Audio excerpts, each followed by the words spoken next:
Welcome back to the Layman's Law School, and today we are going to talk about when social media backlashes and how that can impact your legal case. Often it backlashes on you. So we've all seen somebody go viral thinking that, they won the internet, and then, only to realize later they've tanked their legal case. And so today we're going to break down exactly how social media can destroy your legal battle, and trust me, you don't want to miss these examples. But first, as we always partake on, it's Friday. It's been a long week. Most of us have had a very long week. It's been a long month, right? Yes. Like, is it January 31st? Today is is January 31st, and we're celebrating Lindsay making at least 6 days of dry January that I know of. Total days, not consecutive. No, I think it was the first 6. After that, I don't think there was any more days. But cheers, Linz. Listen, Happy to have you back. I did cut on back the Bud Light train. quite a bit. Yeah, I know how much y'all enjoy it. The only thing that really is depressing about today is that Chase isn't here to enjoy this Bud Light. Yeah, exactly. I know how much he right loves now. it. He's missing it. He's jealous. He's busy doing important things. But I know he's super jealous. And he's definitely wishing that he could taste one of these. You know he does. Not ice cold. No, it's not. It's not ice cold. It's just lukewarm Bud Light. Just like you said in the podcast past. Just like sitting on the back of a tailgate in high school. That's right. Yeah, just threw yourself under the bus. That's what I needed to remember. I mean, when you stole Dad's beer out of the refriferator, it's not like you packed a cooler. You just took it, and wherever you got to, that's when you drank it. That is true. That's good. But now I'm 41. So I've heard. Yeah, this is rumors and concoctions. So I guess I'm just spoiled now that I'm 41. That's and I'm right. like, this isn't cold. I don't want it. What is this? Yep. Well, Linz, what do we got? Well, before we dive in, I want to make sure that everybody hits that subscribe button so that if you like our videos, you get notified when we have new episodes. But today, let's talk about, social media gives everybody a platform, which is probably a blessing and a curse, right? It gives everybody a shield, so they think as well. I mean, that's the thing about it. People will say stuff and do stuff on social media behind a keyboard without even a thought of being outed or knowing, and sometimes it just gets the best of you. Yep, 100%. And I think, with the rise of so all of us in the room are old enough to remember when we didn't have social media either. Sure. Well, that's why you can sit here and talk about drinking a Bud Light on the back of a tailgate in high school instead of having a criminal evidence. There ain't no evidence. So. Great. No, and back then when we were 16, we barely had cell phones. Right. They certainly didn't take photographs. No. If you were taking a photograph, it was on a regular camera that you had to develop, or maybe a disposable. Usually a disposable cameras. Yeah, that's a time that was fantastic for young people growing up. And people were very out in the open about their cameras. That's right. Like if you were at a party and somebody was going to take a picture, they were like, "Hey guys, I'm going to take a picture." That's true. And everybody would mind their P's and Q's, take the picture, and people ran to the camera then. Now you run from it. Absolutely. Sometimes you can't even run from it because people are videoing you regardless of what you even knowing. Very true. Yep. And so I think we've definitely seen, and we're going to talk about this a little bit later in the episode, real life examples, right, of cases that you guys have had where social media posts have affected the outcome, right? Sure. Go ahead. I got a specific example if you'd like to hear it. We're going to get to that. We're going to talk about that. Yep. I got one. Bad one. But first, imagine feeling humiliated by one person, and then you tell 300,000 more. Well, that's exactly what happened to Dank Demoss when she took her Lyft experience to social media, and now the internet is weighing in a really big way. Is it Dank or Danky? It's Dank. Don't start this again. Well, there's an E on the end of it. I didn't know what the E was. Not. The comments are going to just eat you up, Sean. Purposefully. I'm pretty sure if you look up her Instagram, it's Danke. And then Demoss. Well, I can tell you this. I thought it was Danky. I deep dived really far. Yeah. You never in saw preparation. Danky? No. Or Little Dank. I was on all. I know she's not called Little Dank. Okay. Or Lil. That's not her rap name. I can tell you that. Have you seen the video? I have seen the video. Okay. So she's a large woman. So imagine you call out a company online expecting sympathy, and instead you end up with even more scrutiny, and that's exactly what happened in this case. Yep. So if you aren't familiar with the story, we'll share the link to the video in the description. What happened to her is that she called for a Lyft, and when the Lyft arrived, if you watch the video, the guy was very polite and apologetic. Poor Abraham was as polite as any person I've ever seen. Yes, and kindly told her that she could not ride in his vehicle due to her size. Now, we have photos of her that you'll see. She's not small. No, she's 489 pounds. Allegedly. And I think she's 385. No, I'm thinking that's like, it's 489. That's like the girl that told you that she was 100, 5'8", 110 pounds. Yeah. Really means, 5'6", 150. I mean, yeah. So I regardless, looking at the photographs of her, I would estimate that she's over 500 pounds. Okay, so on her YouTube and her vlog, there's much more detail that a rabbit hole I did not want to go down. But on December 31st, she actually went to her doctor and they weighed her. It's on video, and she was down 30 pounds, and that's where the number 489 comes from. And now she could have gone up, I suppose. Sure. When was this incident? December 31st, 2024. The weight, but early, the couple weeks 16th, ago. I think 16th, 17th. Yeah, she posted it on like the that. 16th, yeah. So Something she around was there. down 30 pounds after the Thanksgiving and Christmas holidays. Go, girl. Supposedly, yeah. Yeah, so, but I think what sticks out to me about this when it comes to the social media side is, so she's basically saying she was humiliated and embarrassed by this experience. Mm-hmm. And the first thing that I think of is, okay, so you had a one-on-one humiliating and embarrassing experience, and so then you posted it to the internet. Yeah, and I agree. So, you can have a case, and if it gets picked up by the news or national publication, so be it. But if you were embarrassed, like this was brought to the attention of the news by her. Yeah. So that's different than, I mean, honestly, if I'm defending the case, then that I'm going to bring that out. So you're claiming that you were so offended and so hurt and so dismayed by this travesty that's happened to you that you couldn't ride and you were treated so badly. Well, the courts are open, but you don't have to get it out there yourself. And so as a defense attorney, I'm going to bring that up and say, how hurt could she be? Yeah. How emotionally, damaging could this be if you not only filed the lawsuit, which you're entitled to and you have a right to, which nobody would know or nobody would even read because there's lawsuits filed every second of every day, but you brought it out so everybody would know about it. Right. I think that just destroys your damages. Sean, what do you think? I think the same thing. It's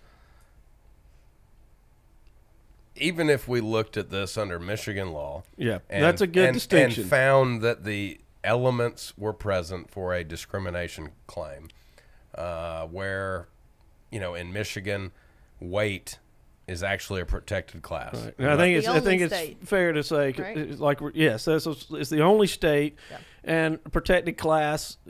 There's every state has 6, 7 of them, and there's I think there's 7 federally, but Michigan protects the discrimination against weight, and that can be too light or too heavy or whatever it is. Sure. And if you had the necessary information based on that video and what occurred, that you actually established that case, then you have to look at what were the actual damages of that. When I think about it, it's you got pissed off for a minute and you ordered another Lyft, right? Or in my mind, you ordered the appropriate Lyft to come pick you up. There's a lot of defenses, but let's say those are out. No, but I'm going with you. No, I'm saying it goes to damages. Absolutely. If a jury is looking at it, they damages. say, okay, you got pissed off for 5 minutes and had to order another Lyft.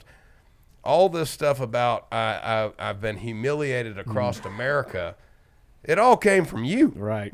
Because you told people about it. Right. You also posted the entire video about it, which you were conveniently recording, right? Because I know I record whenever I get into an Uber or a Lyft. I'm recording from the minute that they pull up to the curb. And it's a little suspicious, her being a rapper. And yes, in my deep dive, I also checked out her music So I'm not saying she's terrible, Yeah. but perhaps going viral may help your career. absolutely. And so that like I think it's a good point to make a distinction here as we talk about this case, and like because we're talking about one thing and then going to another, but it's as lawyers how we view cases like this or any case is do you have liability, right? And so that's a whole different argument, and like that's some of what Sean was talking about. There's a bunch of defenses to this driver even being liable, number one. Secondly, you have to have somebody able to pay for it. So does this driver, is he an independent contractor? Does he work for Lyft?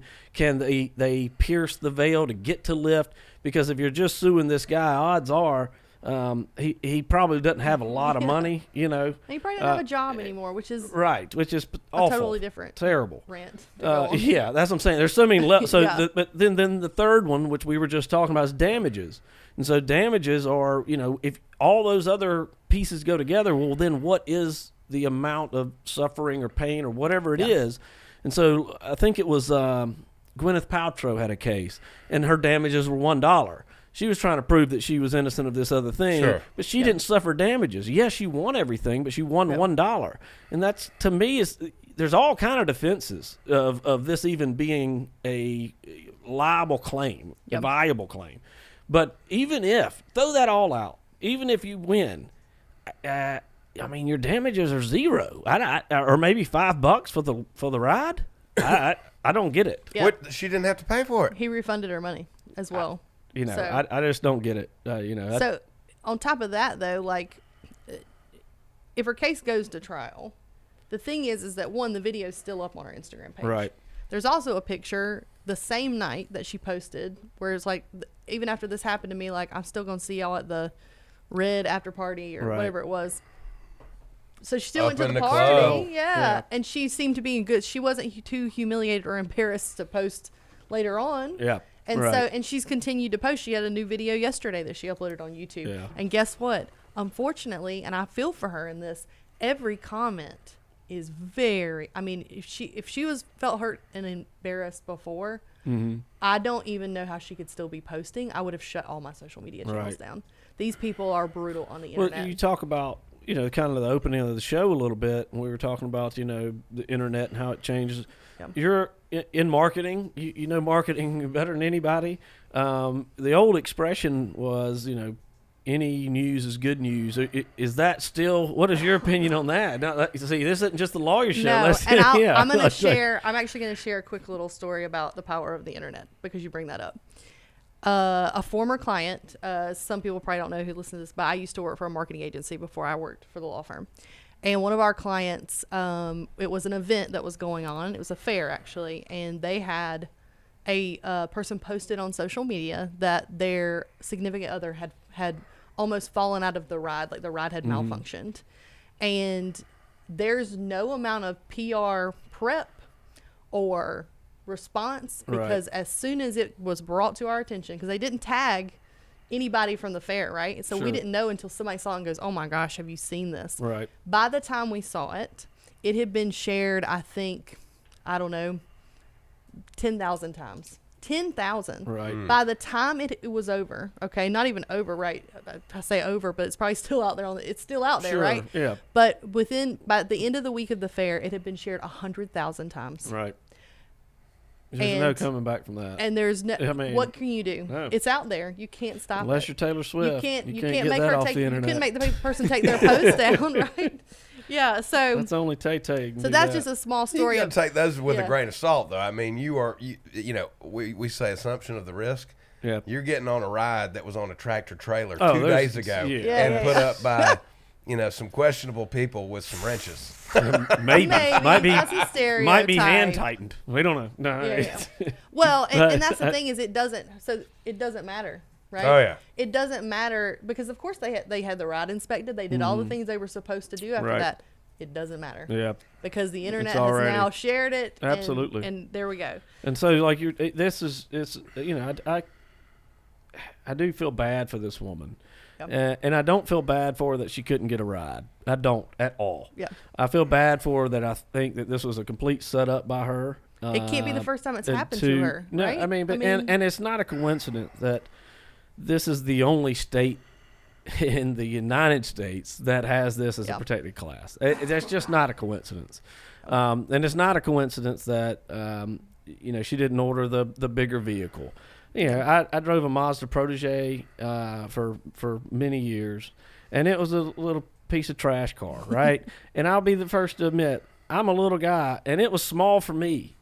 She wouldn't fit in the car, and if she did, it probably would break it. And I'm not even being sarcastic. I'm serious. Like, you can't. So what happens if the car breaks? So that was my question. Well, I mean, what that's the happens thing. if she had got in it? Well, for the viewers out here, we'll show some pictures, of her that are off her own Instagram. Yeah. Just so that you can kind of get an idea, how large she is. One of them, she is sitting in the back of some type of SUV. And I don't mean the back seat. I mean the actual back hatchback area. Right. Yeah.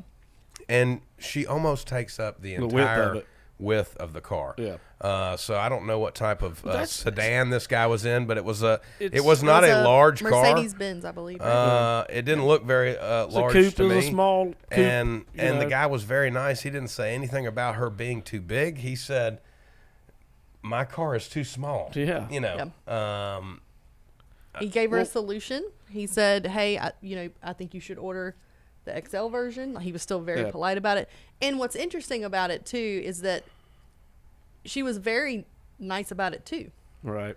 And I thought that was perhaps she was in shock, right? She had the benefit of the doubt, but it was a very for a viral video, it was a little tame as far as the interaction between them, quite honestly. Yeah. And so, again, I feel for her, but I think this attack on this driver who's probably lost his job, I could not find that on the internet. So, let us know in the comments. But Lyft probably had to just to protect themselves, which is terrible to say, but that's probably had to. I mean, so my question is Lyft even liable in this case? So I think we got to throw a lot of things out. I got to think we got to throw a lot of things out. So I'm going to throw that liability is not an issue on that. Okay. This woman should win on liability, which I don't believe. But let's for the hypothetical. Sure. That we're under Michigan law, so it's a protected class. She has damages. Let's say how you would have damages in a case like this is obviously the public humiliation if you could prove that. Yep. Secondly, if you ordered this ride and you couldn't get the ride and then something happened to you before the next one could get there. You could let's say that she got hit by a car or got abducted or anything like that. You could essentially tie that in, right? Okay. So all that, let's say that's true. I still don't know how you get Lyft on the hook for this driver. Because they are independent contractors, right? By the way. And so you're going to have to show something about the training, their policies. And so if they have a policy that says don't pick up somebody over 400 pounds, in Michigan, you're going to lose. They're going to be on the hook. Which we know they do not. Which there's no way. There's no way. They're not idiots. And that's the shield that Lyft, Uber Eats, so many of these different companies are acting behind. Even the Amazon drivers that are delivering your packages do not, according to Amazon, work for Amazon. And the bad thing, they work for another company. They're Amazon delivery drivers that work for some other company, even though Amazon dictates everything that they do, their hours, how they go, their route, everything. There's a lot of legal battles coming up in the future with auto accidents and whether or not Amazon is an entity that has liability or whether these are private contractors. That we don't, and why that's important and why there's so many fights, because I know you know it, but why there's so many fights is because just Georgia, 80% of the people on the road have minimum coverage, which is $25,000. So, I'll be the first to tell you, if you have a car accident and you lose a loved one, $25,000 all you get. That's not a lot. There's lots of, you may have $4 million in medical bills. So why that's so important, why that's such a fight is these big corporations are saying you're just an independent contractor. Lyft saying you're just an independent contractor. Hypothetical of if this Dank woman got hit by a Lyft, right? So then you still can't get the Lyft. You get only the minimum coverage of the driver. Yeah. So they're hiding behind it, but they're making all this money. So that's the fight. Can you get to the corporation that has the insurance of, millions and millions of dollars, or can you only get the minimum coverage that I guarantee you 99% of the drivers have that work for these companies? Yeah. So Dank Demoss isn't the only one who went viral and regretted it, though. So we're going to talk about a Playboy model who found herself in court after a Snapchat. So have you heard of that? Do you know about this I one? don't know, but I'd like to look into it. Sean, you're good with the pictures, right? I'd like to look into it. So we have a picture of a screenshot of sort of the alleged, well, not alleged, the actual Snapchat that she did. So this was Playboy model Danny Mathers. She posted a Snapchat of a 71-year-old woman. Never heard of her. Yeah, I'd never heard of her. I honestly have not. Seriously. I Okay. have not. Danny, What's her last name? Danny Mathers. Mathers. Never heard of it. And so she was at the gym in the locker room, and she posted a Snapchat of a naked 71-year-old woman behind her. That's a problem. And- That's a problem. Yep. And the I'll caption. tell you this. That was my mom. That bitch gonna get. Oh. So It was anybody. I mean, regardless of whether with it's an derogatory old comments, woman. if that even matters. Imagine gosh. if you were at the gym, a Yeah. 40-something-year-old guy in decent shape, yeah. I and don't some want other pictures dude taken. just took a naked picture of you while you were changing Absolutely and posted it on the internet. Absolutely I not. would have a criminal charge. You're going to jail? I'm gonna have a criminal charge though. That's the We problem. might be going I'm to jail. yeah, That person's going to jail for what they did. Yeah. Yep. And depending on, we may be, suing them as well. Yeah. Yeah, so she ended up I'm trying to think. So it was a misdemeanor. And she That should probably. it was that should be a either felony. she was either going to get 45 days in jail or 30 hours of community service cleaning up graffiti. And so her lawyer obviously got the community service as her option, sure, so she didn't sure. have to serve jail The time. lawyer was teaching her that the First Amendment has exceptions. Well, if it doesn't And have her- exceptions, you just might have some consequences. or that, yeah. I mean, graffiti is free, First Amendment expression, Yeah. but it's illegal. That's You're going to right. clean it up. That's right. You, posting on the internet is First Amendment expression, Yep. but if it has to do with someone who is not allowing you to do this, especially from a public restroom or locker room or whatever, Yeah. you're going to pay the price. Yeah. I mean, I can't fathom what was going through your because it's Snapchat, right? So she thought, Well, that's true. That does. I will It'll say, just if it was disappear. Snapchat, I would think, and I don't have Snapchat, but at least it's sent to certain people. I understand it was right? Snapchat No, you can- contained. Like, so Snapchat. they don't disappear? Yeah, no, they do, and Yeah. you can send it publicly to Okay. all your followers. It's the same concept. Or you can send it as a private message. So what happens all the time is, I thought it was a private message. Right. Well, you still shouldn't have done it. Yeah, right? I agree. So, and I think what's happened too is that people, especially like these younger teenagers who all are on Snapchat, there's a reason we don't have it, by the Yeah. way. It's our much younger demographic that's Snapchatting. I don't think anybody's snapping me. But they think they're posting all this stuff, and that is not out there. Right? yeah, that it's not out there. Yeah. And so I know, Sean, you have a story that we're going to get to a little bit later about a real life case that you had Sure. where Snapchat was involved, but we'll get to that in a minute. So real quick, do you think sharing your legal battle online helps or hurts? So we want to know, let us know in the comments what you think as we're having this discussion. I would talk to your attorney before you share your legal battle on the internet and get their advice, because I would say 90% of the time, in my opinion, it's not helpful. Well, the problem, unless not it's to go done, into it, in a perfect way. Yeah. The problem, and two, it's not going to be admissible most of the time if it helps you. Oh, if sure. you're just talking about it, and then then you got jury selection, which if you're talking about big cases with celebrities and all this stuff, jury selection is going to weed a lot of those people out, or should weed all of them out. That so. But if you're like Blake Lively and all those crew that need some public opinion help, then I probably would do it. But we'll see. Yep. So, but what should you actually do if you're in a legal dispute? We'll break that down next. So, If blasting your case online is a bad idea, what should you do? Let's talk about how to protect yourself legally while telling your story. Well, Okay. I mean, you start with you not saying anything until you've talked to somebody that about what your legal problem is and about what your legal remedies are. Yeah.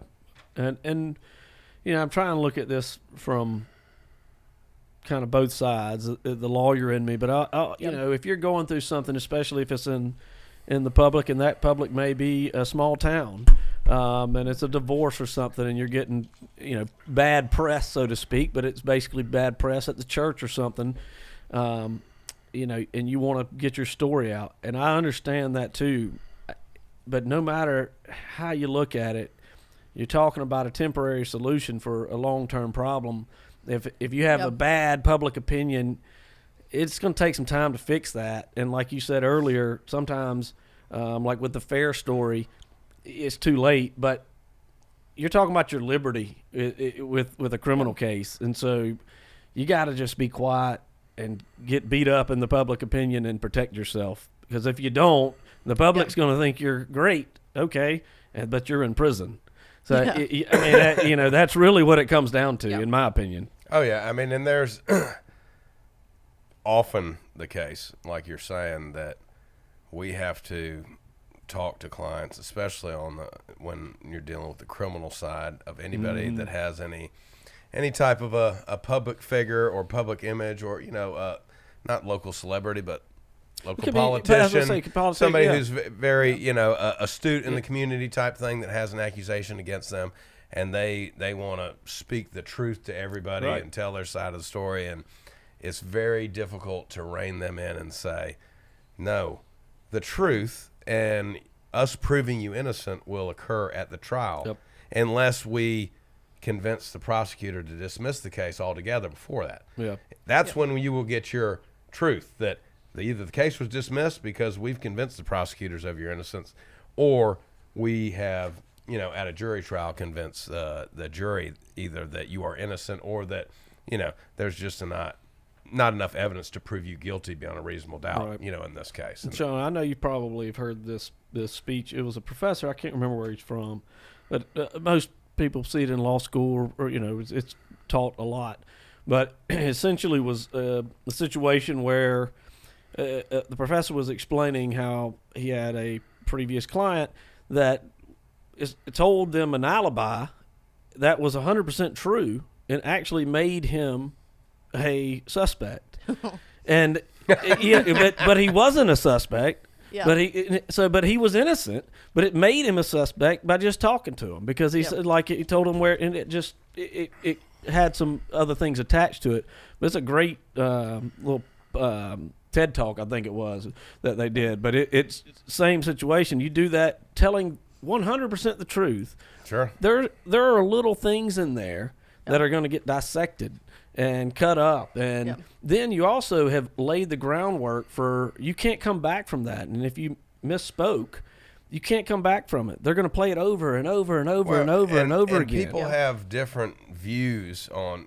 Obviously, everybody is different emotionally. Mm-hmm. So if you were wrongly accused and went out about it on social media, and I would want to, you would convey a different message than if I was wrongly accused and went out on social media to tell people about it. Sure. Than if you did the same thing. So some people can be so emotional and start talking about these things and trying to get publicity or public favor for them, that everybody in the public says something's wrong. Right. I mean, no one it's too much barks up this tree that much unless they're guilty, or have done what they're accused of, type thing. Yeah.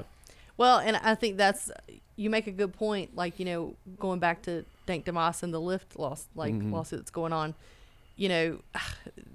it's no different, right? That she's brought all this attention on herself, and it's had an absolute negative effect, where people are questioning, we're questioning whether or not she, set this all up. And so is the internet. I mean, people don't really believe her. It's a very, I think at first maybe people were on her side, but everything you see now is, that's like wildfire, right? Like, so everybody's like, oh, okay, everybody's kind of against her and taking up for the driver.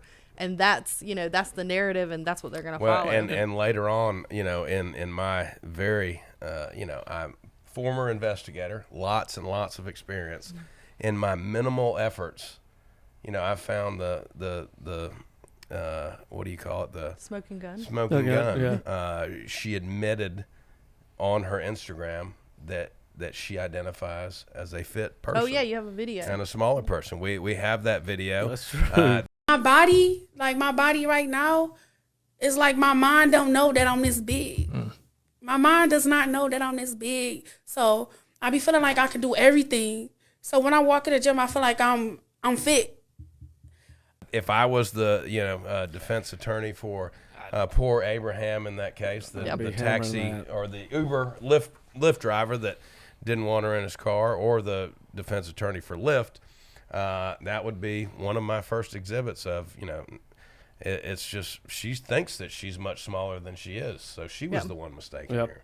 Yeah, but there's a lot of defenses that I think are going to be raised, and that's definitely one of them. It's going to be a interesting. Let me just say this, and I'll get this rant off my chest, and then I'll be done. This ought to be good. Yeah. I apologize in advance. This kind of case drives me crazy because I think it gives attorneys a bad name. I think this is a garbage case. I think the attorney that took it knows he's going to lose, and he's on a contingency. We're talking about the Dank Demoss case. Yes, the Dank Demoss case. And I think the attorney that took it he knew and knows he is going to lose. Had no even thought process that he would win. Right? He looked at this case. He knows this is a loser. It's a dumb decision to take. We don't take cases like that because we work on a contingency fee basis, and so does he.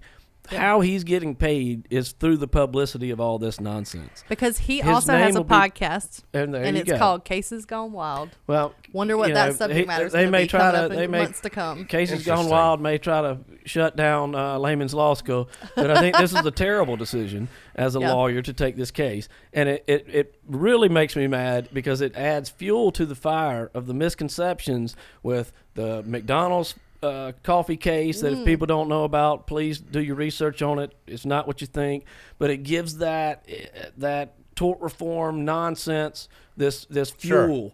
And people think that this is what the law is, and it's not. This is just fluff and nonsense. And somebody who's trying to take advantage of a law that Michigan put in, that it's the only state that has, but I guarantee you Michigan and their lawmakers, this was not the intent of the law. Absolutely, this was not at all. That's why I find it hard to. It's hard to convince me that based on that video that what poor Abraham, the driver, did equates to discrimination in any shape or form. There's also a video of like a press conference of Dank Demoss's attorney, where he equates it to, it's no different if he didn't want to give the person a lift because they were Christian or because they were black.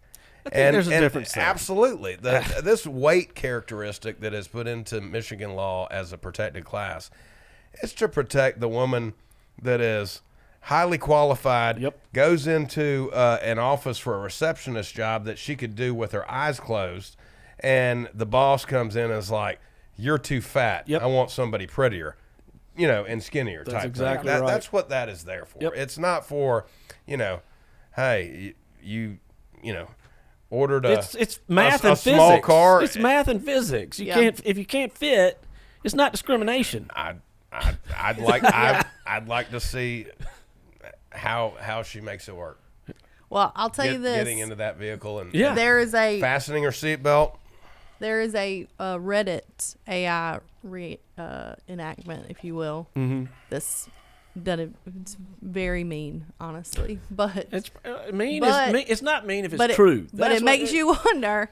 She showed it to me earlier. It's not true. Okay, if it's accurate, it's not. No, it's meant for comedy. Okay, and it was pretty brutal. Like I said, I deep dived on this, and the internet is not being very nice to her at all. Like a lot of hate. Sure, I don't mean her any hate or any harm or anything. It's just I question the legitimacy of her Yeah.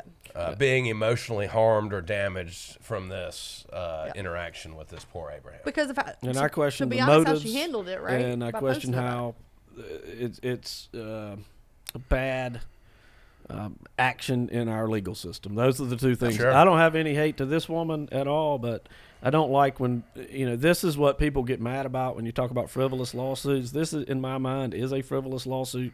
And it's done purely, like I said, to gain publicity for the attorney and for the rapper that wants to be a big shot.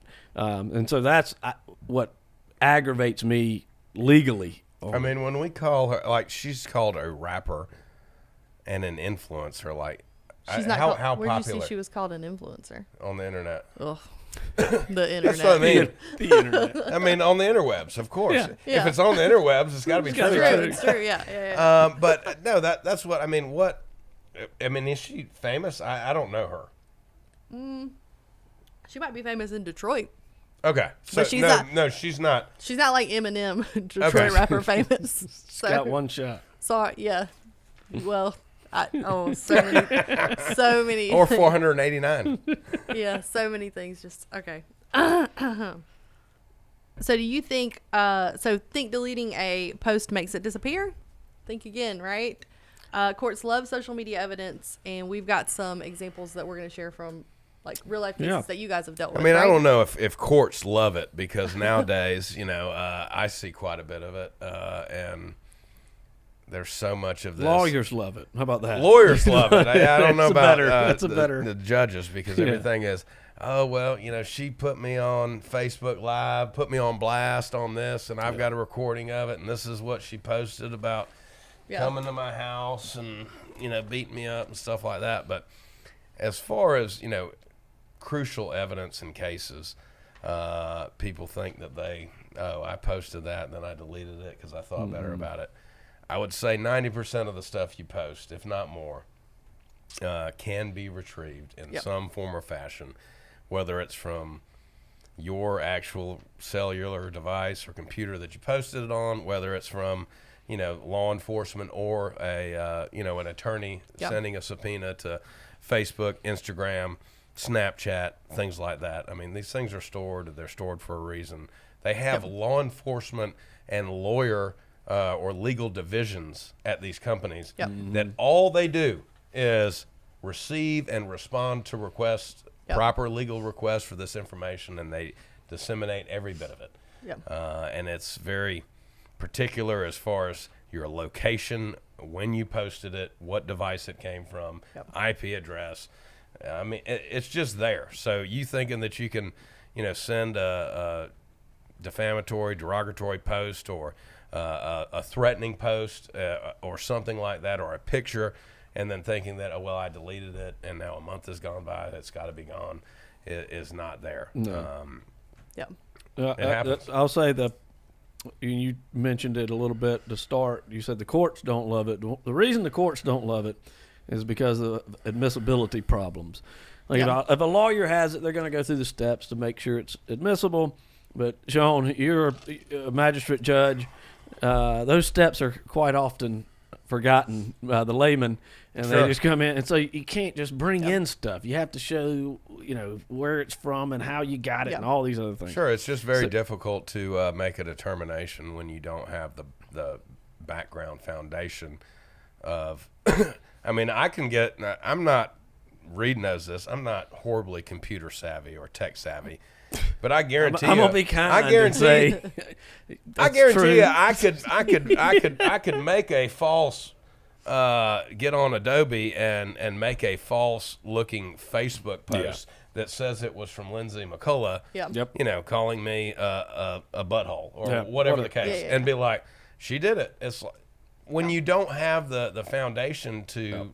How do you believe that? It's just, it turns into the same thing as me saying that you did it and you saying that you didn't, even though you got a piece of paper, because we don't know whether or not it's true or not. And with AI, that's going to come even more and more and more. And so, what a headache like Sean, that's you gonna mentioned be. it. I mean, how you prove that stuff is through all the stuff you talked about. where it came from. There's experts that we don't understand all the technicalities of it, but you have to hire these companies to say this is where it came from. This is what why for a fact, and then the judge will admit it, and then you can share it with the jury or whatever. The one I have that I'm obviously keeping names and everything out. It was a civil case. My person was a weightlifter, and they were pretty successful at it, and it was this car accident, and just on and on about how they couldn't do anything and couldn't do it, and I'm believing them. And so they got injured and they couldn't hurt. They couldn't do the weightlifting and couldn't do any of and it was just on and on and on. And I had no reason not to believe it, right? And then the defense attorney had gotten some deleted posts that were 6 to 8 months after the accident, where my person's like lifting weights, not lifting weights, winning competitions, lifting weights. So we had a nice little talk, and we resolved that case for for the right amount, not a different value than what you were thinking, than what they were telling me. So and that's another thing. Lawyers, we only know what we are told, what our client tells us, and then so when you have a case like that and you're faced with that, you got to. I know at least us, we're honest with our client and say, look, this, you're not being truthful to me. I can't, it's not going to work. So, but that was one that it was on Facebook, matter of fact. Mm-hmm. And so, that one was a case killer. Yeah.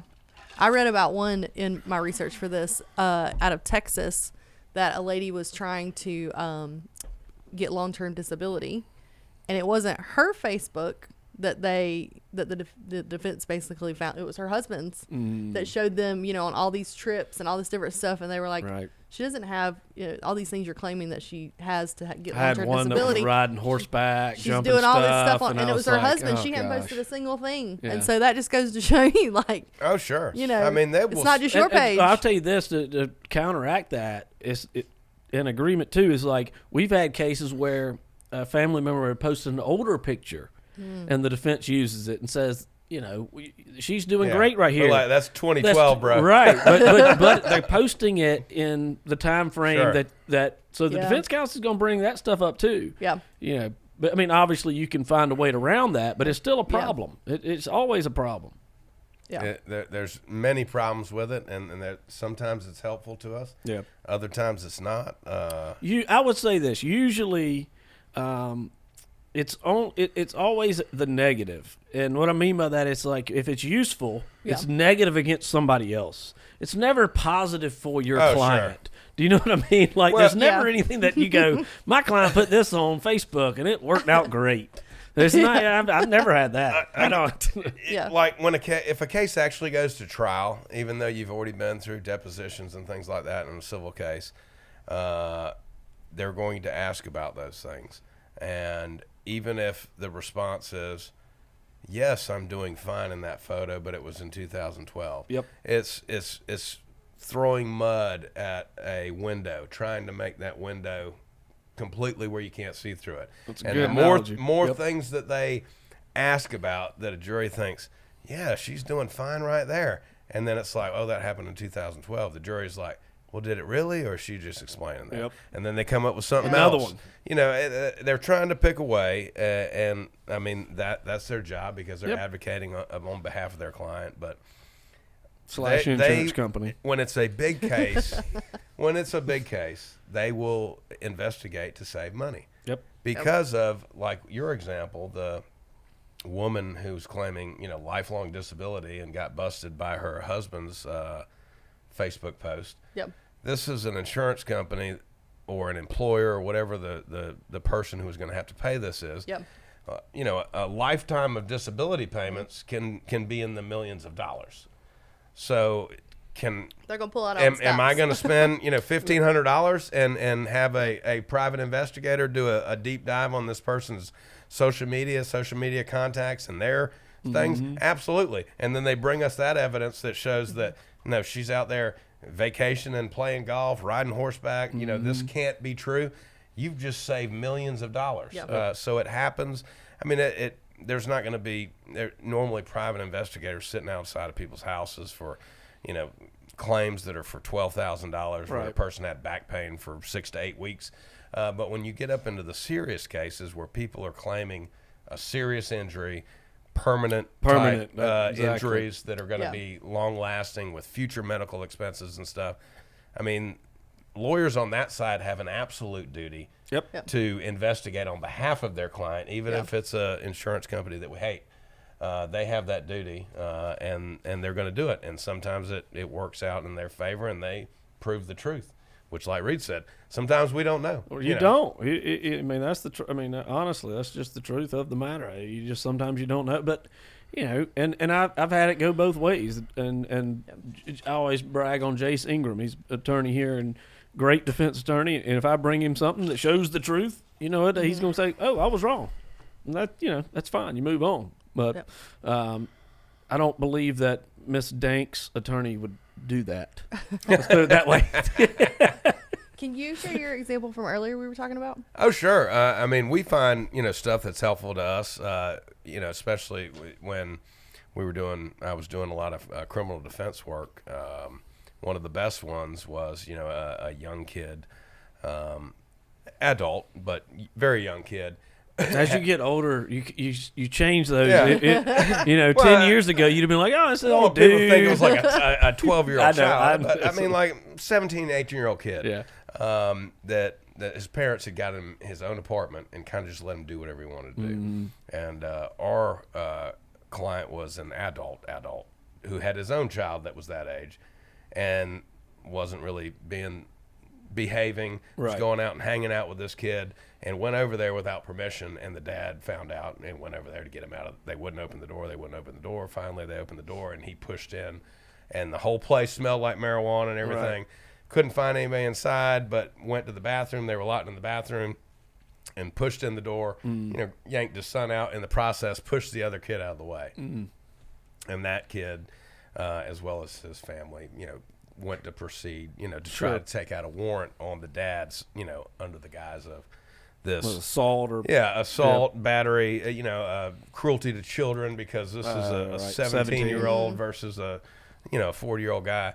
And represented him, and number one, I felt for the guy already, because Absolutely. any one of us would have done the same he's thing. protecting You're his protecting son. your own child, even though he's a He's making quasi young sure. adult making poor decisions, and this kid gets in the way. And in my very extensive criminal investigation, Which is what you're about to say is really impressive based on your lack of technology. Yeah, it's true. No. was Knowledge. able to talk to some people and get a Snapchat post that this person had posted. Snapchat again. Like, I will tell you this. like a couple, Sean definitely didn't get. He No, had I- some help. He had oh some yeah, help. I got help. It's about finding good people Finding good- to That's work true. with you and interact with. That's right, right. Shawnee. I got And you. we got a face or Snapchat Snapchat. post of this guy like 2 nights before the hearing for this, whether or not a warrant's going to be issued, this guy's going to be arrested. Him smoking marijuana, doing the back reverse. What's it called? Shot- You told me what it's called. Shotgunning. Shotgunning. Yeah, putting a lit Don't ask me marijuana how I did cigarette I don't know any of that. in your Nope. mouth and blowing smoke into another guy's mouth. Yeah, Or type thing. woman. And I talked to him. That is weird. I It was talked to two him dudes? I talked to him and the family who was before, because we always want to work things out Absolutely. before court without the Yeah. necessity of the court intervening. Well, and it's just ugly. It's open court. It can get Correct. ugly. And that's what I was trying to do. I was trying to say, which this was, you wouldn't have wanted to see your son in this position. sure. Yeah. And I explained that to the kid as well as the guardian or parent who was there with him. I was like, this is what is going to come out in open court, and it's going to be shown to the judge. Yep. It's going to be shown to everybody. This wasn't a big deal. I don't know why you think it's a big deal. I would have yanked my son out the same way. Yep. They wanted to proceed. They went through with their case, said what happened. I said, yeah, Judge, I'm pretty sure that's pretty much what happened. I'd like to introduce this. This was taken, this is what this person posted 2 nights ago. Yeah. And that, even though there was sufficient evidence probably that a criminal offense occurred, the judge was so pissed off that this child, 17, 18-year-old Yeah. kid, 2 nights ago was smoking pot, that his parents were aware of it, and that this other dad was just upset that his kid was involved in it, and you know, case dismissed. I think that goes exactly what we were talking about with this case. Is that's with Michigan and their discriminate or classification of weight for discrimination. When you're talking about assault, that's not the purpose of the law. It's not if you have to bump a kid to save your kid. Like, that's not the purpose of that law. And the purpose of this law that Michigan has is not for morbidly obese people to not be able to fit in the back of a coupe. It's just not. And so, like, it's the same thing. It really is. A very, very great judge from this area that I may have worked for in the past when she was not a judge, at one time in court said, every unwanted physical contact is not a criminal offense. And that's exactly right. That's true. Yeah. Yep. That's a good point.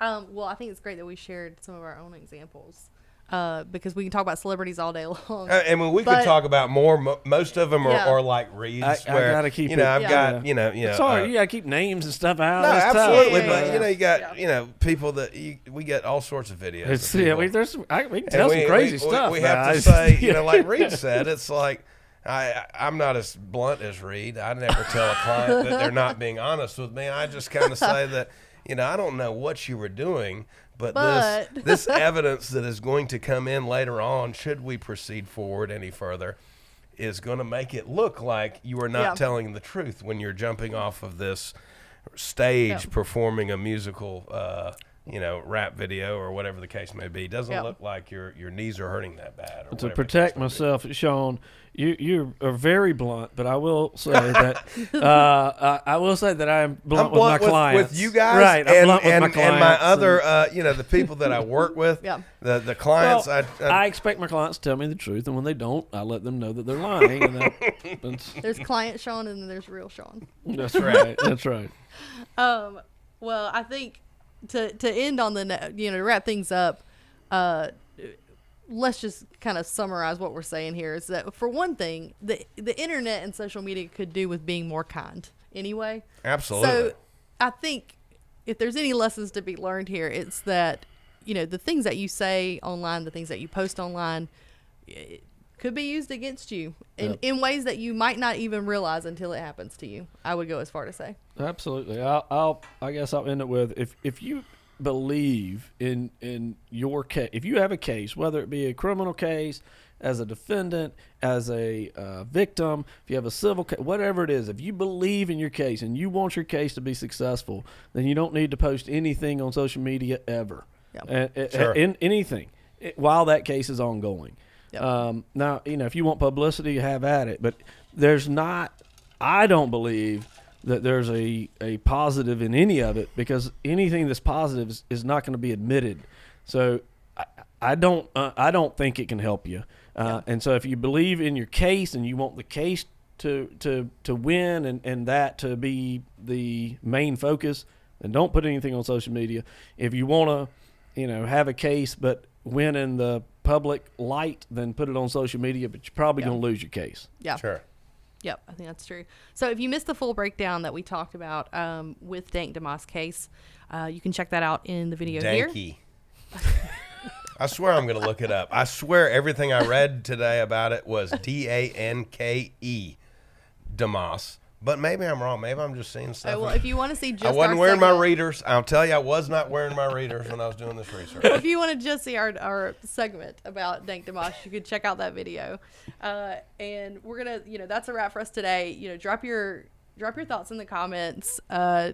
We're asking you to do that on a social media platform, so be careful what you say, I guess. And be nice to us in the Come comments. On, So if you want the full breakdown, check out the full episode on our channel, and while there, just remember to subscribe and turn on your notifications, and that'll do it. Great to see y'all.